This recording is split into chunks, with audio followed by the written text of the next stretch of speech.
how do we change? We don't change from reading facts. A lot of us know a lot of facts, you know, and I love to geek out and I love to read, and I just got this library book from someone about science, and he said if people only understood more about, you know, how the body works, then their bodies would be more in balance. And it's so incorrect, you know, like as if like the problem that people have is that they don't have facts. That's not the problem, right?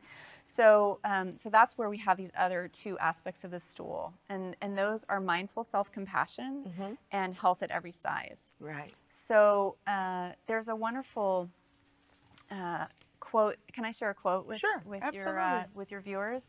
So Dr. Tara Brach is a wonderful mindfulness teacher and psychotherapist, and I was listening to her podcast and I wrote this down. She says, with any of the deep difficulties, we cannot change ourselves and transform with aversive judgment.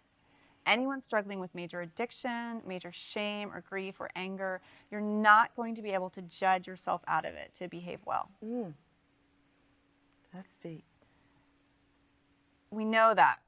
We say, I hate myself for overeating. I hate myself so much. I'm disgusted with myself. I'm going to start eating right. It doesn't work.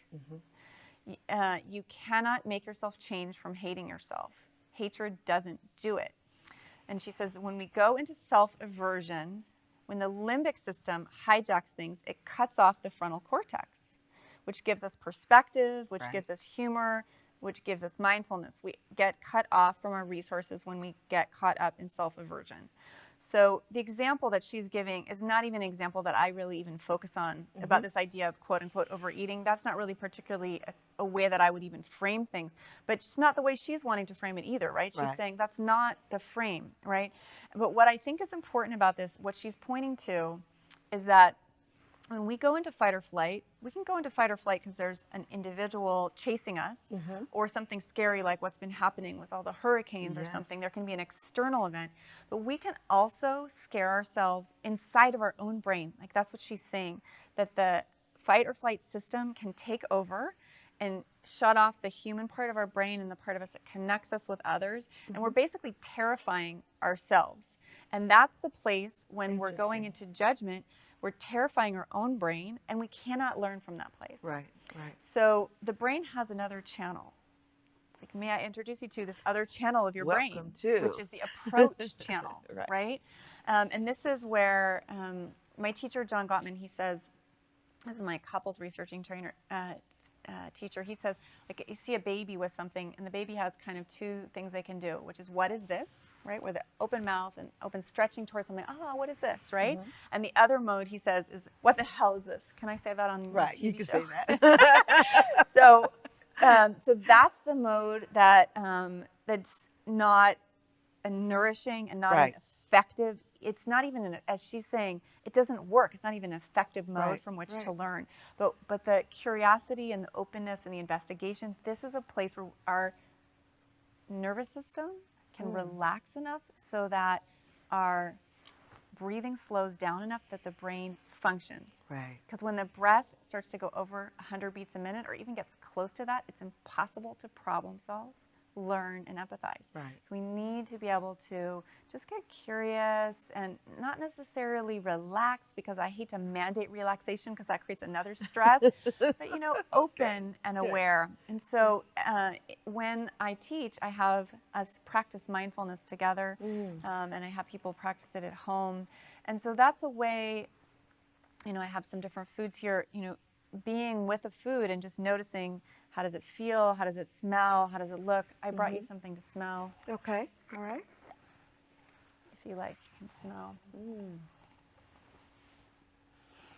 I love it. An aroma. I love this. Italian Bay. Well, see, that's a little sensory confusion because the label is not what is in there.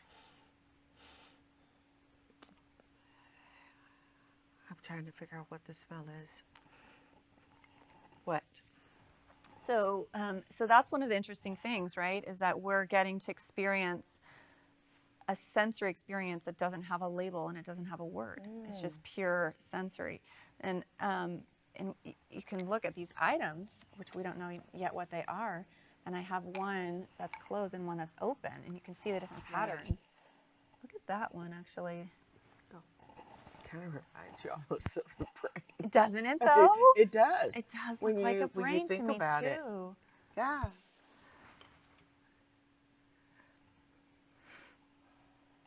So this is a nutmeg. That's why I know that smell. Yeah. Interesting. Very interesting. Do you want to taste something? That's great. Okay. Where are we with time? How much time We're do we have good. left? We're good. You're good. Do you know how much time we have left so I can pay attention? Yeah. We have got about 15, 20 minutes. Okay, good. So you're good. So I just made this on my way here for you special. Okay. And So you guys know that this is not scripted. no, she didn't know this was going to happen. Okay. And so we have experienced something now with our awareness of smell. And now we can look at Okay. sight. So one thing I've done is I've brought you a real silver fork and a real glass. So I thought, Alright. was to go. I thought I could bring you something paper, but then part of what we were wanting to say is, treat yourself as a guest, right? So you yeah. have like this beautiful cloth here on the table, right? So now we're having a little tea together, Oh, right? We okay. have this All right. like place I love setting. it. Okay. And then for looking more, you can look at what's in the bowl. Right. Maybe it looks a little unappealing or appealing, Well, So just noticing, Yeah. and then we can see if we can get away from the channel of deciding if it's good or bad, Right. or beautiful or ugly, but just getting interested. If you like, you can even kind of look at the colors, shapes. And this is a looking like you're looking for the first time. You don't have to do this, but if you want to. Okay. All And right. the viewers, you can get any food item that is in your kitchen or your cupboard and bring it to you now. And do this with us, just looking and seeing what you notice. And then for this, we can smell too if you want. Okay. Yeah.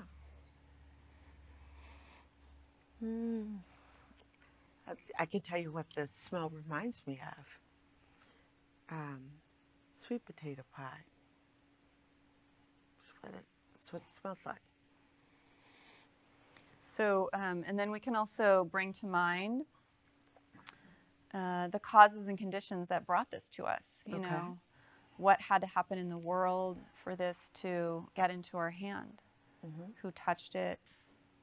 What are the conditions that supported this growing and being here?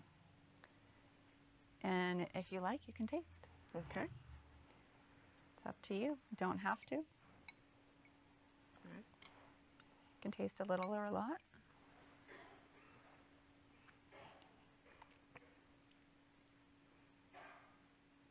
It's not bad.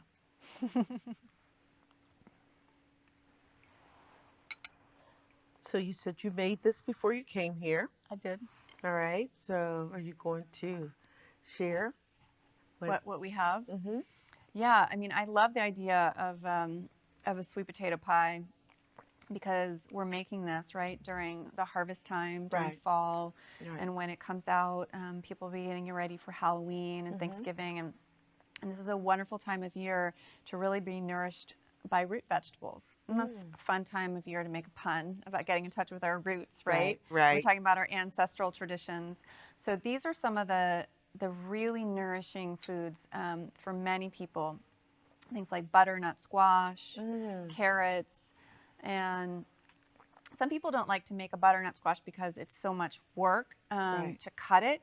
So I told you that, I got repetitive strain. I had chronic pain. So I never like to do anything that's too difficult, like you're getting an axe out in the kitchen. So Right. I just poke it a couple times with a knife so that the air comes out so it won't explode once it cooks. Don't worry, you're not going to really explode something. It just Right, means that right. it will leak out a little bit into your oven. So, but if you poke it a little bit, that won't happen so much. And then I just cook it. And so I don't Just try bake to, it I in just the bake it oven. whole. I don't Yeah. try to slice it Yeah. when it's raw and it's really difficult. And carrots can really change and caramelize and get really sweet just cutting them up into coins, or even, leaving the pieces fairly long and just throwing it into the oven and baking. And in a high heat, you get some of that nice sweetness comes Right, out, like right. 450. So this is pumpkin pie, what I made for you here. And it's just, I actually use a can of organic pumpkin, which is kind of a fast food. Someone else has already, Yeah, very opened up the nice, pumpkin yeah. for us and everything. And then some local honey, and you have coconut milk and pastured eggs and spices. Yeah. Yeah. Very nice. Very nice. Very mild. I like that. So credit goes out to Alana's Pantry. This is a wonderful place to find nourishing recipes if you're looking at a way to update some of your treats. Elana. Yeah, she's a Ilana. blogger online. Ilana, Yeah, okay. and she has one with a crust. And I was making you one with a crust, and it didn't go swimmingly well for transporting, and it wasn't going to have time to Right. set for 2 hours before I came. So that Right. was a moment of mindfulness, like, okay, it's almost time to go. Yeah. How can we change? And I had some extra, so that's why you ended up Oh, with one without that's crust. good. But the crust is made on Alana's Pantry with an almond flour crust, so Oh, that you're okay. getting some of those nourishing fats too. Very nice. Very nice.